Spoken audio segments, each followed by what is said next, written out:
Morning, my name is Page Provan. I'm the Managing Director of Page Provan. We're a firm of lawyers in central Brisbane who practice exclusively and in family and fertility law. I want to talk to you this morning about how to co-parent effectively following separation. And I've got 10 tips to assist you with that.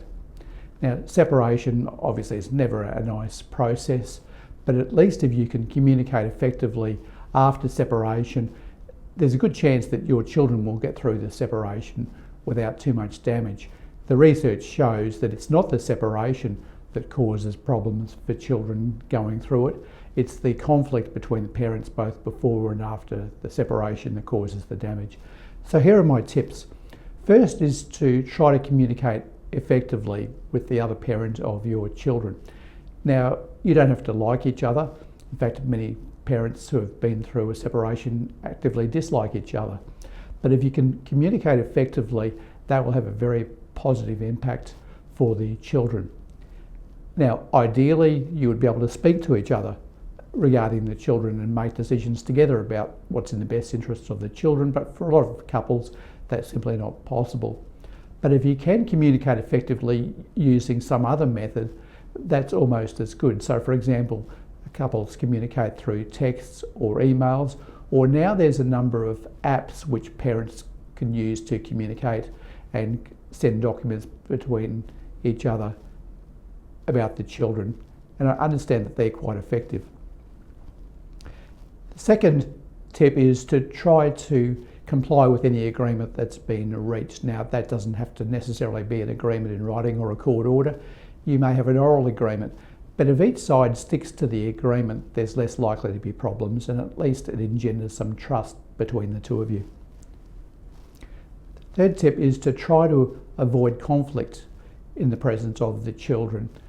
As I mentioned before, that has a harmful effect on children when they see conflict going on between their parents, either verbally or in other ways.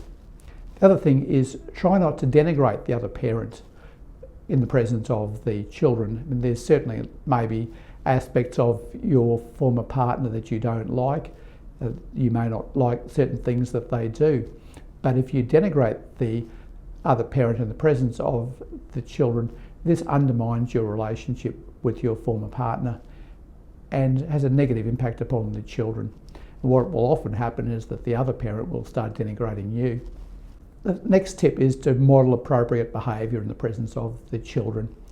The children learn more from modelling they see rather than what they're being told. So if you model appropriate behaviour, such as effective communication or civilised communication with the other parent, that's going to have a good impact upon the children.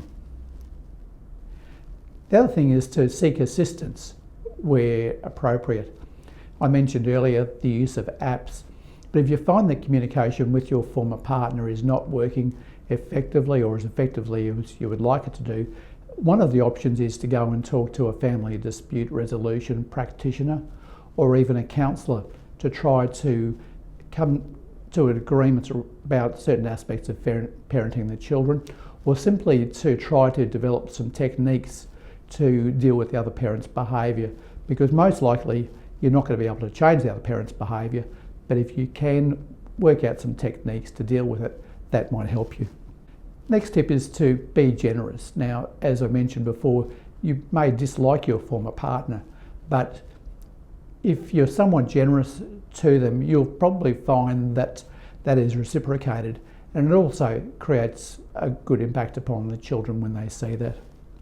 Keeping in mind that when your children enter into adult relationships themselves, they will probably use your behaviour as the modelling in that relationship. As children get older, it's appropriate that they have some say in the arrangements between parents as to how often and when they see the other parent.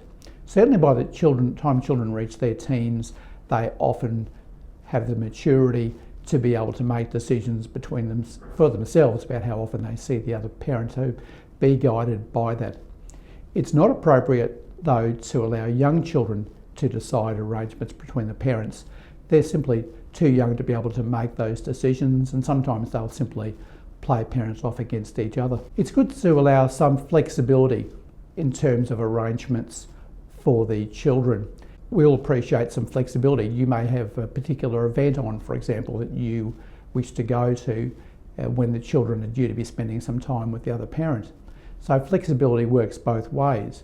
But I often say to clients, don't allow too much flexibility, because if there's too much flexibility, well then the arrangements that you've got in place will simply break down. Next tip is to introduce new partners both to the children and to the parents of your children in an appropriate way. So for example, simply allowing a new partner to come and stay without properly introducing them to the children is probably inappropriate. They should be introduced to the children in a slow and appropriate manner. And at some stage, it's actually probably a good idea, depending on your relationship with your former partner, to be able to introduce them, because a new partner is going to have a significant role in the children's lives, especially if the children are young. And finally, whatever you do, think about the message that you're sending to the children, because that message will impact upon their relationships with their friends, other family members, but also future partners. So I hope that assists you in your relationship with your former partner. I'm Bruce Provan from Page Provan Family and Fertility Lawyers.